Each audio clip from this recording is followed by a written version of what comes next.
So, the first thing you need to know before we get into a lot of history is the calendar dating system.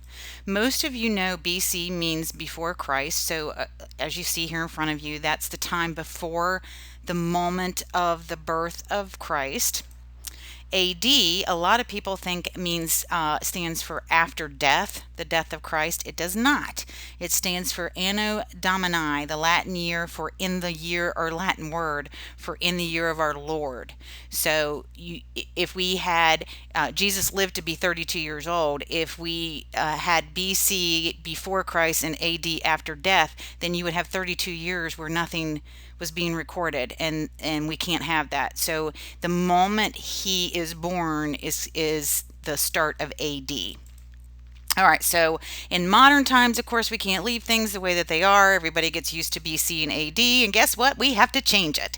So BCE is now the new BC, and it means before the common or current era. And then we have CE, which means just plain old common or current era, and it takes place of the AD. So I don't know why people keep having to change things, but here you go. BC is also seen as BCE, and AD is also seen as CE because they can't leave things alone. All right, so notice on the chart there is no zero, because if there was a zero, that would mean that nothing was happening anywhere on the planet. So you can't have a zero. So the second before the birth of Jesus is 1 BC, and the second after his birth is 1 AD. So there is no lapse in time at all. So there's not going to be a zero on the line. So we have to figure out, because you will be asked questions like this, we have to figure out how to get the difference in years, or the summation of years, on this timeline, because it's very different from what we're used to. So here's a great way to remember it. If they are on the same side of that dividing line, same side, you subtract. Same, subtract. Same, subtract. If they are on opposite sides of the timeline, then you would add them to find the difference. All right, so let's see an example here. Find how many years are between the founding of the Roman Republic, 509, and the assassination of Julius Caesar, 44. They're both BC.